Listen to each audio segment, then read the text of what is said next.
He's going to be my judge and jury as to whether I do any good at this today.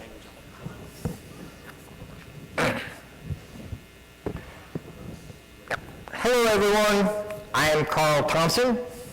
I am going to talk to you today about demystifying SELinux, because targeted really isn't that scary. So a little bit about me. I'm a Linux architect at Apple. I've got more than 20 years working with SELinux, mostly Red Hat, and more than 15 years working with SELinux.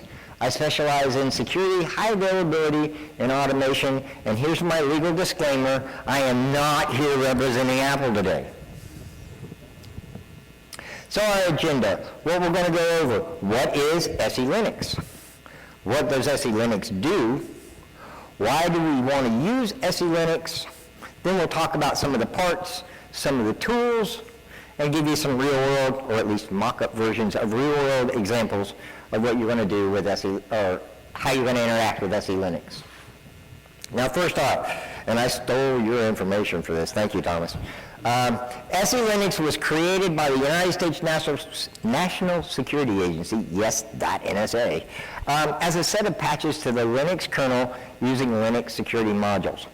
The NSA released it under the GNU General Public License Agreement in 2000, and then it was adopted upstream by the kernel in 2003, and then its use just started growing. And it has had some pain points. What does SELinux do? It is a mandatory access control system. Everything is denied until permission for its request is granted within a policy. It enhances the security system a great deal beyond the simple POSIX discretionary access controls that you have by default on any Linux distro. And always consider that security comes in layers. This is a very good layer to add to your security portfolio.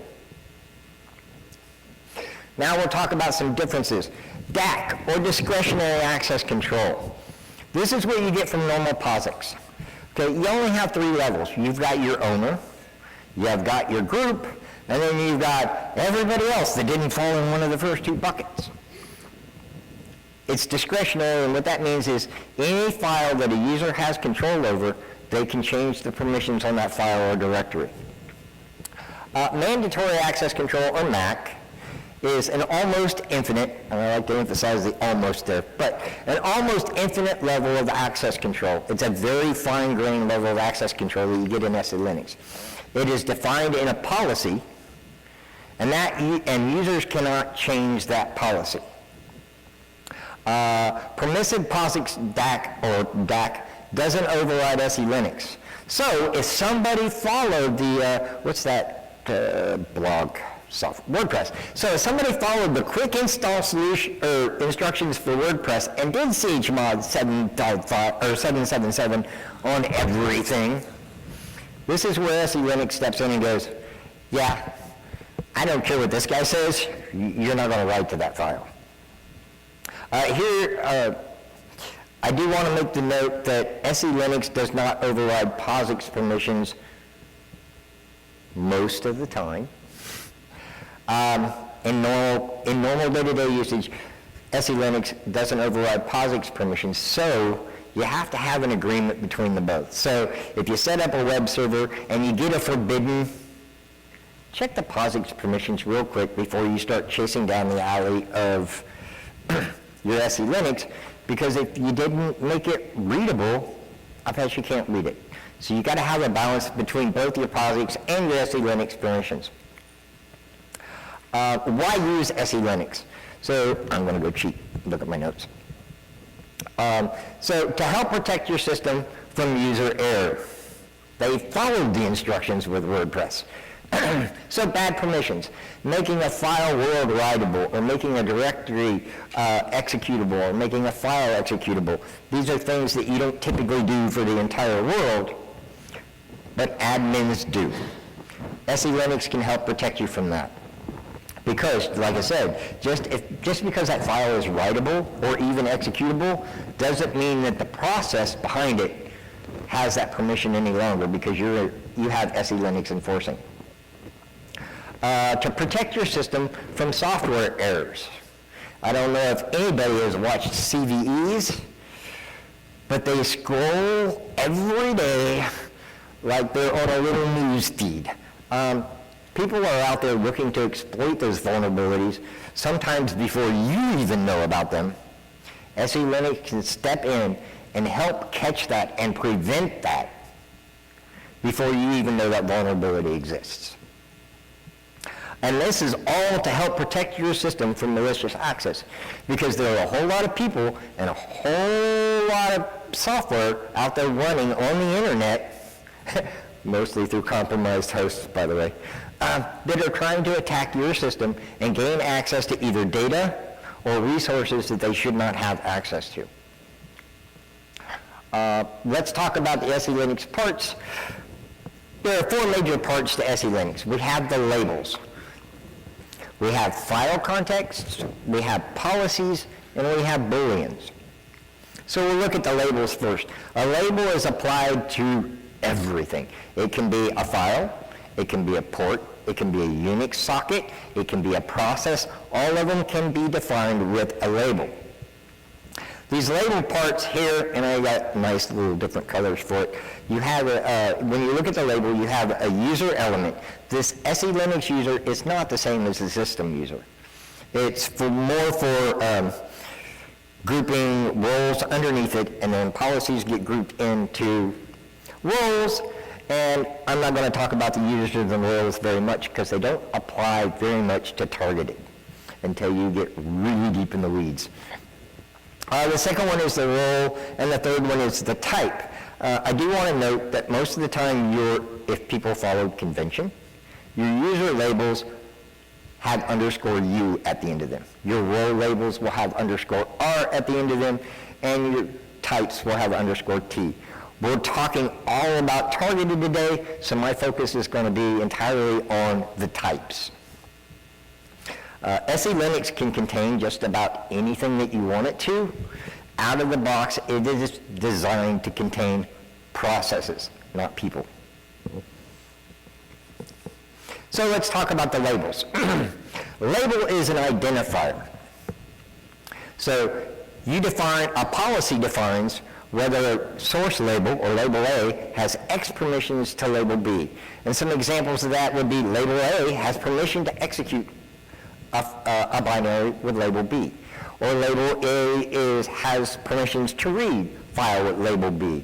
Or label A has has permissions to bind or connect to port with label C. So this sounds a little weird, but I'm going to give a little everyday context here. You went to the hospital. Sorry about the bill. You went to the hospital. There's a medical locker in that hospital, so we're going to give it a label of medical locker. You've got a patient. That's the label the patient has. The patient probably can't get into the room or get to the medical locker. Then you have a custodian, which is an entirely different label. Now, the custodian can probably get in the room because he's got to mop up the mess, and he's got to clean off the counters, or he's got to fix the sink, or whatever, but he probably still can't get in that medicine locker. So he can see it, but he can't get into it. But if you're a nurse or a doctor, yet another label, you probably have access to get the medicine that you need, to see what's in there, evaluate what's in there, use what's in there. You have full access to it. This is what SELinux is. It is just that thought process that we use every day, okay? They're a patient, they're a nurse, they're a custodian, and then there's a policy behind it, and usually some access controls wrapped around that policy, but there's a policy behind it that says this person can get to it and this person can't. It's the exact same thing with processes, because that process is either denied by default or given permission to do what it is requested to do with its target label. The policies are not manageable by the users, but the labels are. So now we're going to talk about file contexts. File contexts are a list of definitions of what label should be on a file. But there are some caveats to it. The first one being, when you create a file, by default, that file will inherit the label of the directory that file was created in. Example 1, we look at Etsy, we can see that it has the Etsy_T type. So I created a new file, really hard work, touch. And I see that the label is Etsy_T. It inherited the parent directory's label. It hasn't looked at the file context yet. We'll get to those. The file contexts are managed through two different ways, this list of definitions that you have. One of them is they're defined in a policy that's built. So when you fire up your Red Hat box or your CentOS box, or whichever one actually has SELinux on it, there's a policy that's loaded in, and it has a long definition of all the file contexts that they have defined. I hope, for your sanity, you're not building a policy, but there are other mechanisms to manage those labels. You have SEmanage fcontext. SEmanage is a main tool for managing a lot of the things about SELinux, and we'll look at it closer here in a minute. But the fcontext command allows you to create a definition that you can add to that list. Now the next question is, well, if it's just going to inherit the parent label, why do I want a file context? There are a couple of reasons for that, and actually I almost missed this. Well, the file context does not guarantee that the file is going to have that defined context in the beginning, but we'll tell you how to fix it. The only exception to this, and I only tell you this because I still hope you never have to build a policy, is because I don't want you to look at something and go, wait a minute, that didn't act like what he said. In a policy, you can define what is called a context transition. There are some special files on the system that they want to ensure always have the appropriate label on them, even if you completely remove the file and recreate it. Hey, Etsy Resolve is one of those files, and guess what? Every time you start up Network Manager, it gets wiped out and recreated. But it has to have the label net_conf_t every time. So there is a context transition defined in the base policy that says anything in Etsy named resolve.conf that starts with the label etct, make it net_conf_t.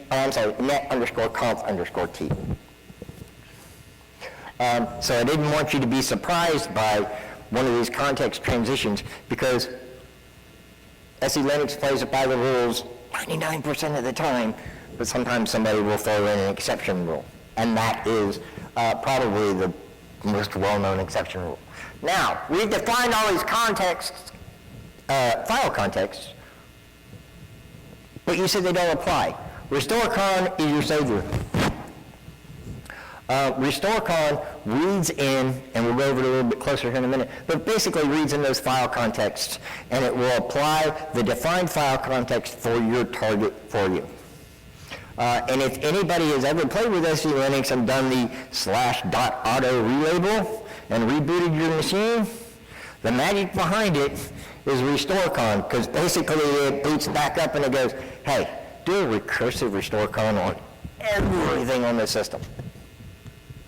RestoreCon ensures that the label that you defined for your target is the label that is on that target.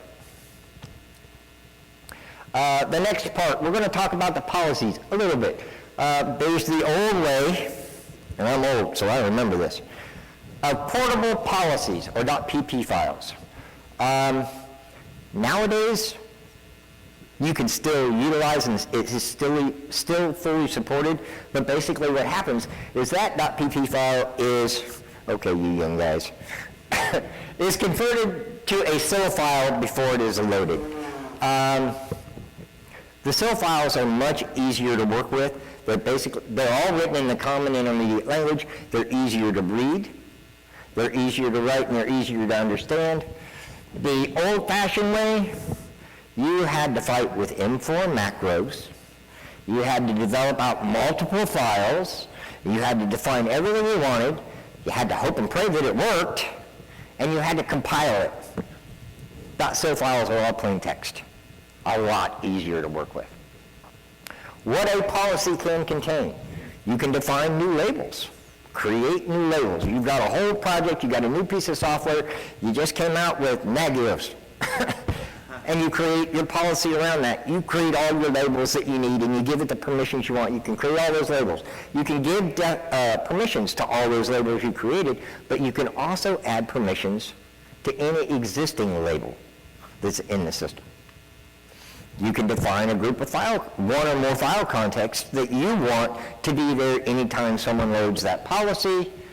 And then you have booleans, and we'll get into booleans in depth in a little bit.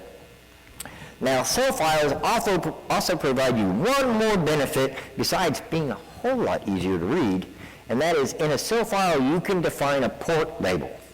In the portable policy files, we had to put it in the post section of the RPM, and we had to test for it to make sure that it wasn't there, and then we had to activate it, and if you removed the RPM, we had to test to see if it was there, and then we had to remove it. It's easy with a cell file. You just go, label this port, mostly. It is a markup language, so there's some structure to it, but it is human readable. M4 is not. Now we'll talk about booleans. Booleans are basically policy snippets that can be enabled or disabled with set SEBool. There are other commands, and we'll talk about those too, but that's the easiest way to do it. Usually they extend permissions that you may need, but you're not given by default. These are things that they have assumed, and mostly correctly, that someone is going to need because of something that they're doing or how people have done things historically, but they don't want it on by default for everybody out of the gate. So they write a Boolean. Here are two examples. HTTPD can send mail. By default, if you install Apache, it does not have permission to interact with the mail subsystem running on your server. And you're like, but I got a form, and I want it emailed to me. Okay, that's why this Boolean exists. If you enable that Boolean, now magically Apache has permission to interact with the mail subsystem.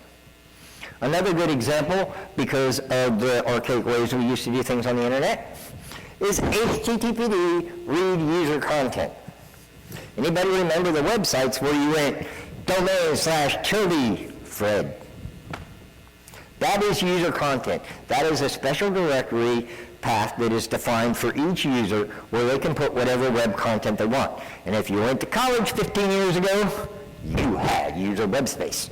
By default, Apache is no longer allowed to access anything in a user's home directory.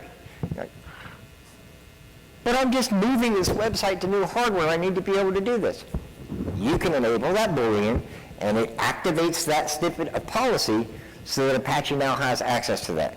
And I'm only giving you two examples out of a very, very, very, very long list of possible examples. And we'll talk about how to see that very long list in a little bit. Now we're going to talk about the tools. These are the things that you're probably going to use the most, and this is not the only one. We have SEManage. It's the main program. fcontext we talked about briefly a moment ago, and basically you can use it to see all of the defined file contexts, no matter how they were defined.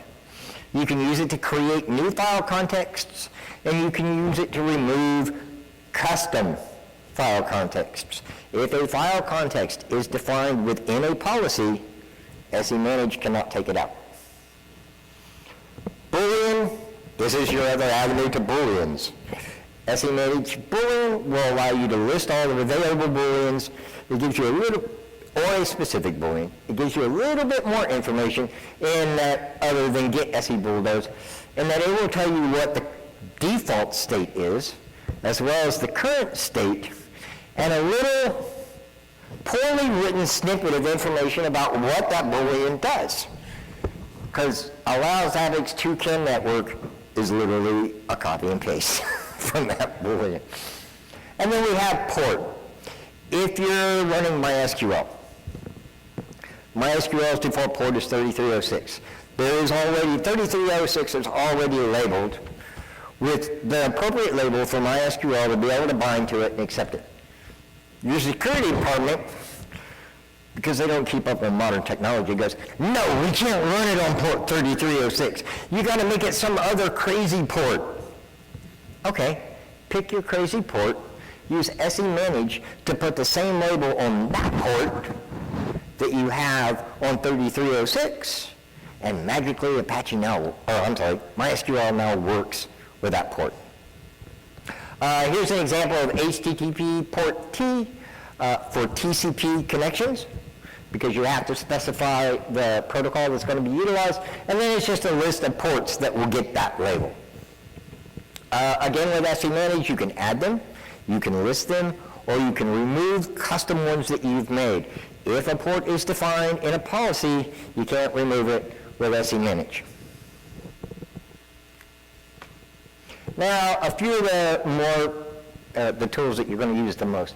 There's set SEBool, which will you tell it, activate or deactivate this Boolean. So it's set SEBool, we're going to give, we're going to fall off the stage. We're going to give Apache permission to talk to the mail subsystem. So we take the HTTPD can send mail, and we set it to 1. Remember, this is a Boolean, those are your two options. It's 1 or 0, on or off, true or false. The -P is important. The -P says make this persistent across reboots. Because if you don't use the -P and your system gets rebooted, the next time you update it, that Boolean's not going to be there. Or it's not going to be on or where you set it. It will refer to whatever state it was in before you ran that command. Get SEBool, you can get an entire list of the Booleans, or you can see the state of any identified Boolean on that system. Here I've got get SEBool, HTTPD can send mail, which apparently isn't the same system as the first one that I ran this on, by the way. It says that it is off. I can see that it's off on that system. Now we'll talk about RestoreCon. Like I said before, RestoreCon reads in that entire definition list of file contexts and applies the file context for your target. Here I'm doing test HTML and var.ww.html. I copied it from my home directory, so it didn't have the right label on it. I run RestoreCon on it, and RestoreCon goes, oh, you need the right label, and it puts it on there for me. Like many other commands in Linux, you get recursive options and things like that. The last one I want to talk about, which is really handy when you're trying to figure out what label you need for something, you dig around, you narrow your list of labels down. You want to apply a label to a file or a target and test it. chcon, or change context. Here I'm telling it to set the type to user_home_t, because apparently I don't want this to work. On my target, which is var.ww.html test.html. I want to give you this warning right now. chcon is not persistent against RestoreCon. You can change that label all day long, and it will stay like that. It will stay like that after reboot, after reboot, after reboot. And then somebody comes along and does the auto relabel or runs RestoreCon, it's going to change that label back to whatever is defined in the file context list. Use it for testing, not to set it and keep it. And we'll go over how to do that. MatchPathCon, one of my favorite programs in the whole bundle. I use a -V so that I get more verbose output. We're looking at index.html, and we can see that it says, hey, your target is verified. What this means is it looked at the label that is on my target, it looked my target up in my file contexts, it saw that they match, and it says, you have verified. So RestoreCon is not going to change my label on that file. Now I do it again on the next file, which will be my test.html, where I had changed it to user home key, and it says, hey, it has this context, but it should be this context. And by should be, what it means is when you RestoreCon, it will be. That way you can identify it. And we'll look at a really good reason why we want to do that besides just the fact that something's not working or something's mislabeled. But it will tell you what that is. But it's a really good tool in figuring out your configurations, and we'll look at that in a little bit. AU search, which is the audit search, SELinux, anytime that there are denials, and a whole lot of other stuff gets logged there too. But anytime there are denials and stuff, it all goes into a log, and you can search that log. What we're doing here is we are searching for a module called AVC, or Access Vector Cache, and we're looking for denials of that. The -I is just so that I can read the date and time stamps easy, because otherwise it's epoch. I'm going to go down to the last line. We see that the type is an ABC. And I got my timestamp, and it says, denied, get adder, which is get attributes. That means it can't see what the permissions or who owns the file or anything like that is on that file. Tells me the PID that tried to do it. Tells me what the binary was. Tells me what my target is. It'll even tell me where that target is found based off of what device it's on and what inode it is on that device. And then some really good information that says this is the source label, which is that binary running, that is attempting to access the target label, and this is the target label, and it was denied. Basically what we're saying here is Apache doesn't have access to get the attributes for a file that's named with a type default_T. And we're going to get back to that. This kind of jumps around a little, sorry. We do SE search. SE search or SELinux search is a really nice tool when you're trying to figure out what label you need to put on something. Because basically it will read all of the loaded policies in, and it will tell you what permissions you have so that you can narrow down your search. And by the way, if you just do a list on all of it, it's really long. So what I'm going to do here, I'm going to do an SE search, and I'm going to tell it my source label. I'm looking for httpd_t because I know that's what Apache's running as. And that's what my audit log said, hey, that's the label that tried to do this. I do --allow, and that tells me to look for anything that's defined as an allow. And then to shorten the list down at least a little bit, I just grep for httpd. So we'll look at a few of these. The very first one says allow httpd to access the abrt etc label, type file, and give it these permissions. Get adder, IO control, lock, open, read. So these are always in two parts. It's always the label and then the target type. And your common target types are going to be file, directory, Unix file, and symbolic links. Links are links files. So we look at the second example. It's a different label, but what I want to focus on here is the type is different. It's a directory. So those are the permissions that are applied to something that has that label, but it must be a directory. We go down two more lines, and we see that this one says the type is link file. That's kernel speak for symbolic link. And then right underneath that, we have sock file, which is kernel talk for Unix socket. And then all the permissions that it has. Now I want to skip down about 4 lines because I want to point something else out. Because when you find the label or the permission that you need, there are some other pieces that you need to know about it. Here we have Apache's access to the APCUPS D CGI RA content T directory type. And it is allowed to add a name, which means create a file. And it's allowed to write in that directory. But you notice that we have little square brackets. And it says httpd_built-in_scripting. That's the name of a Boolean that you have to have enabled in order to get those permissions. And right now it says that that Boolean is enabled. That's what the true or false on the end of it is. But that way, you don't just look for the label because it's going to be really annoying if you find a label and go, hey, that works, let me put it on the file. It didn't work. This might be why. It may be a Boolean that you need to enable.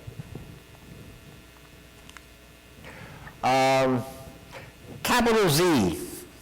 Love this one. It works with lots of different, it's kind of like R with a lot of things.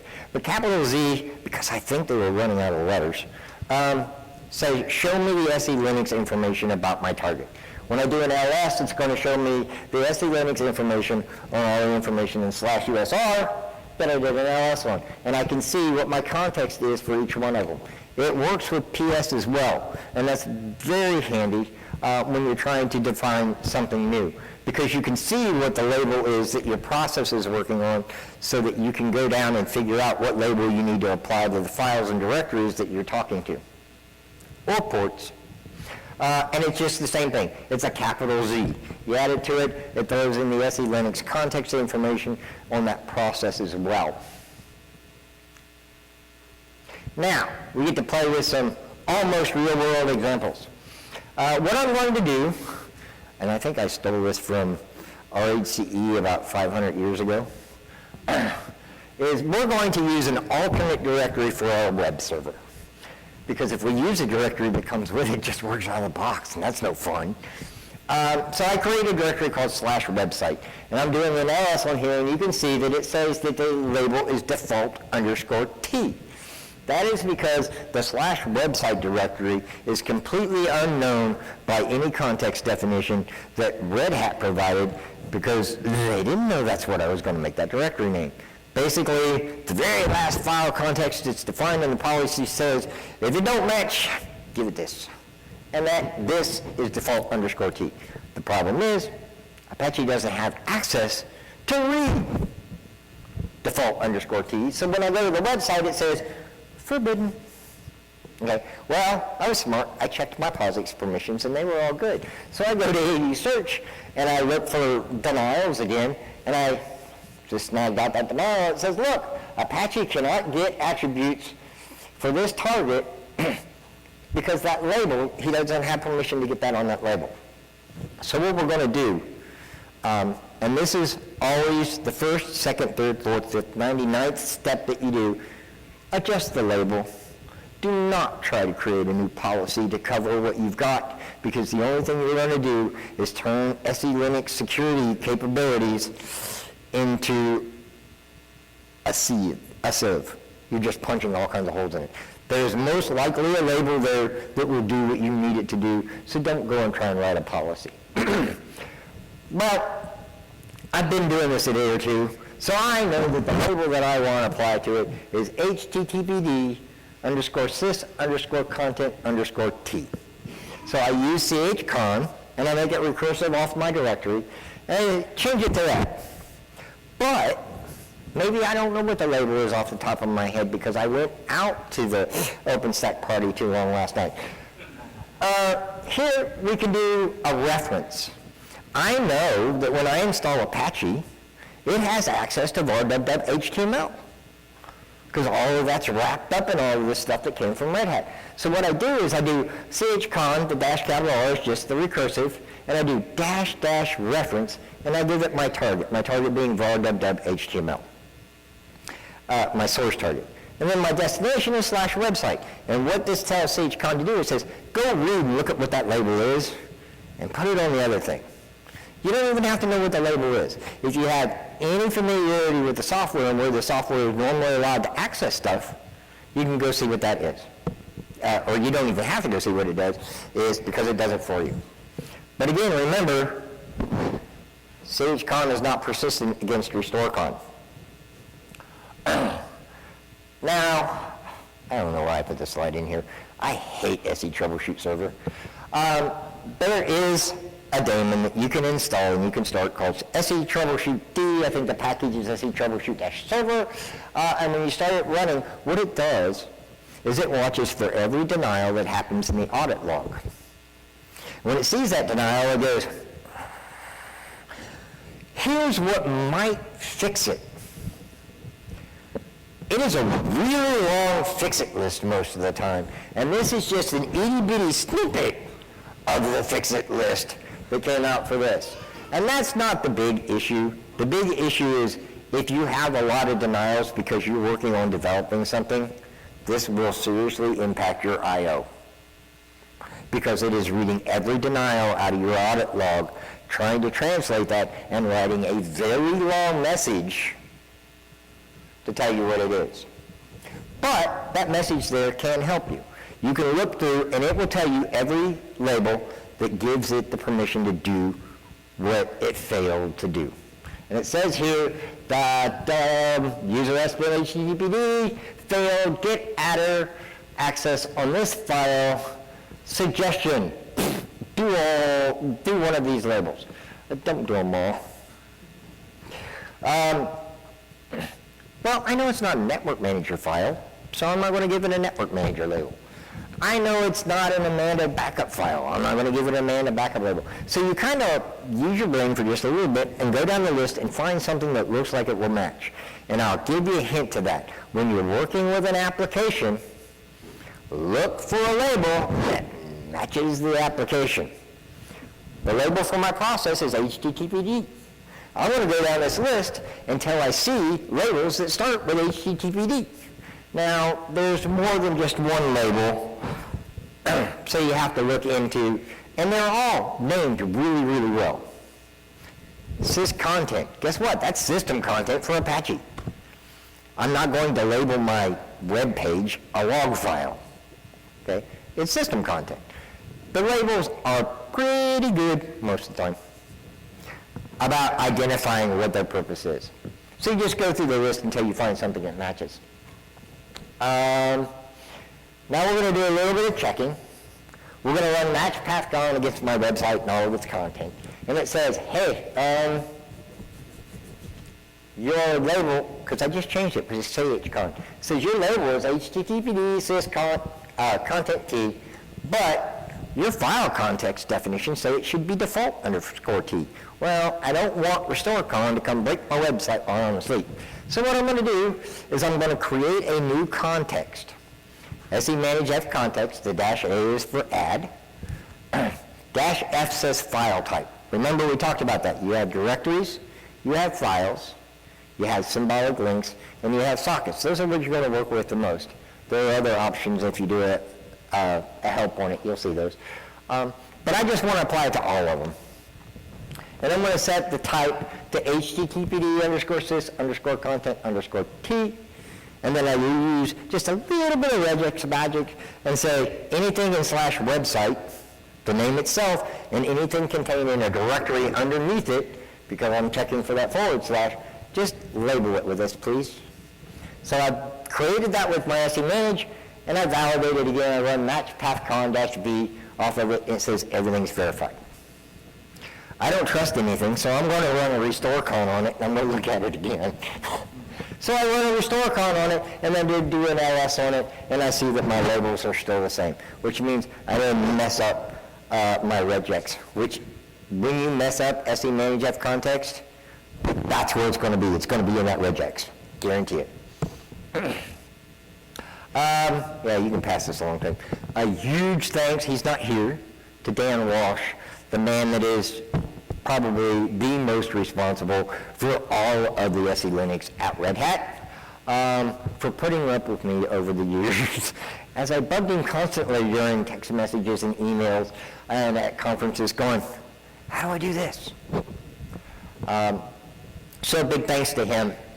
And then I want to open this up to any questions that anybody has. And I'll even try and have an answer.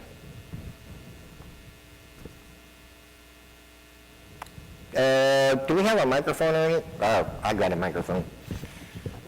Do we have a microphone? Where'd you go? What's your opinion on SEAlert?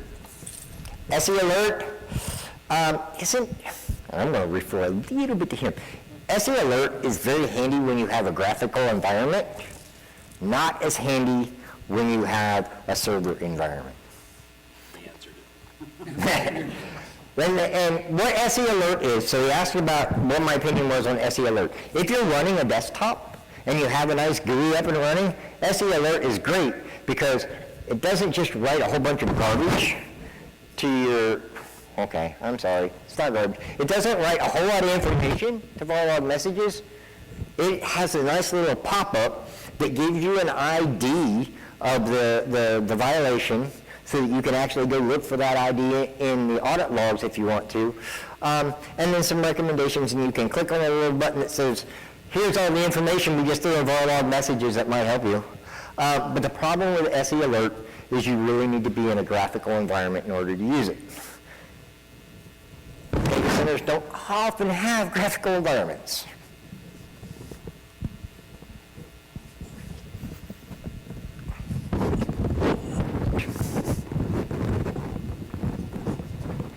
Wow, that is a sensitive microphone. Oh, wow, this is sensitive. Hello. First off, thank you for a very informative talk. This is something that I've been thrown into, enforcing SELinux and writing I hope policy. they gave you hip waders. They gave me a Doritos bonus, but this question is less about SELinux and more about your many years of working in this technology. Given that you have, I'm looking at your LinkedIn here, given that you have 23 plus years of working at various places at various scales with a great deal of stuff centering around SELinux, I'm curious, if you were to give someone who is relatively new, let's say 5 years or less, in the pure Linux space, not necessarily the cloud hyperscalers or the administration of infrastructure as code where we're abstracted from it, but someone who's working directly with the tooling. Yep. And they wanted to be in a position somewhat similar to yours, a subject matter expert working directly with the tools. What are 2 pieces of advice for do's and 2 pieces of advice for don'ts to get to the same position that have nothing to do with your technical ability? Okay. The don't rush. Don't. Do not rush. Take your time with anything you're learning and apply some elbow grease, so to speak, to that. Everybody that I give advice to, and it doesn't matter if you want to become an architect, you want to become a developer, do you want to become an admin? But start off at admin, learn the OS. You don't have to be the world's best admin to move on, but I can guarantee you what you learn about that system and how to interact with that system will help you with everything else you do, no matter what your job is. So I've dealt with many developers over the years that just don't have any idea what's going on, and someone has to step in and help them with that. Whereas if they don't have to know how the kernel works, but it's really nice if they know how top or uptime works, or knows how to check the permissions on a file, just some basic administrative skills, and that will help you in anything that you do. Find what you like to do. Do what you like to do. And this applies to any job in the world. Do not go down an avenue beyond maybe learning something about it if it's not something that you're happy doing.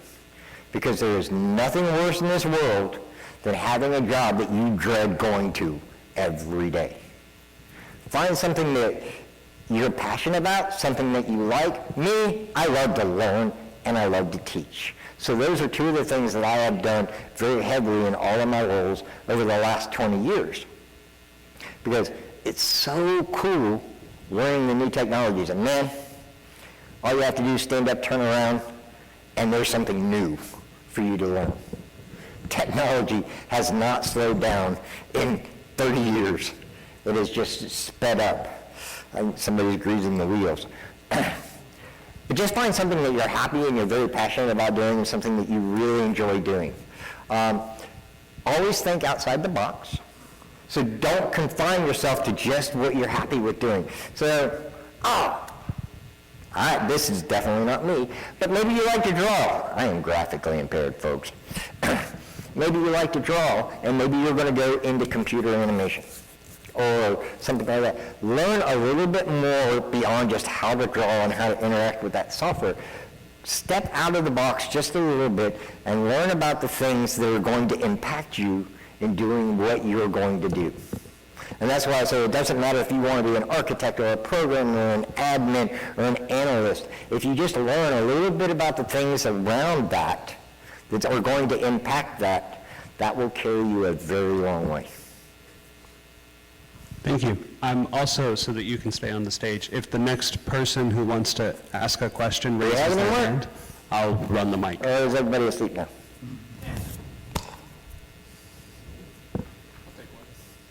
Sweet. Uh-oh.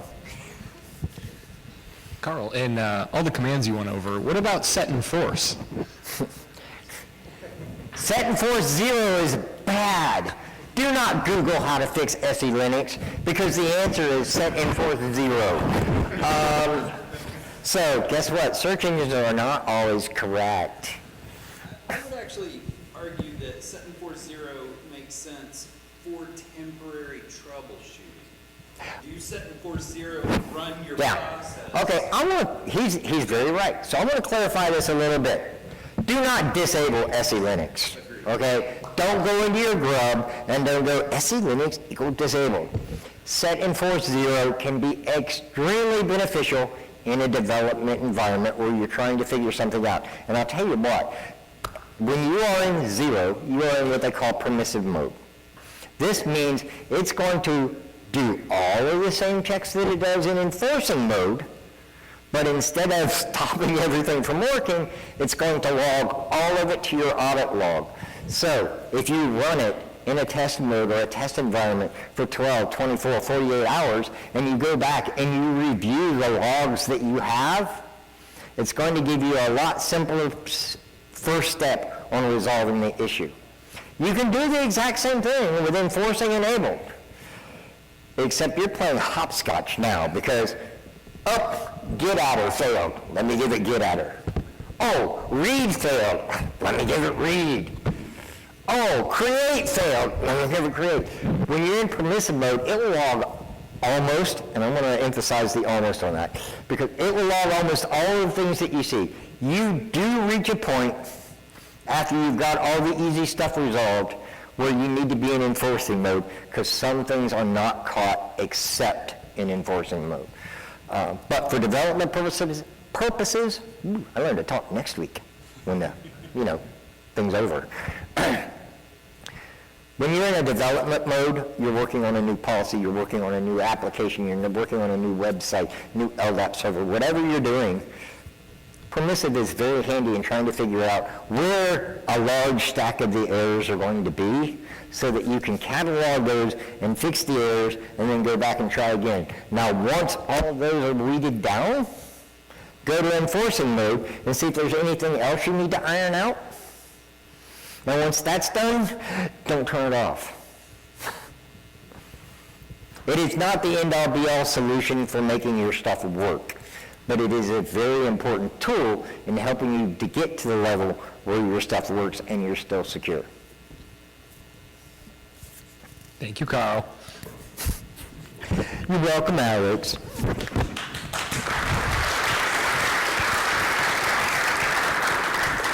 Now, I'm going to do something entirely different with this talk than I did with the last talk. I'm going to turn the microphone off and leave it here this time. Thank you, everyone, for being here, and I hope you have a wonderful rest of the afternoon.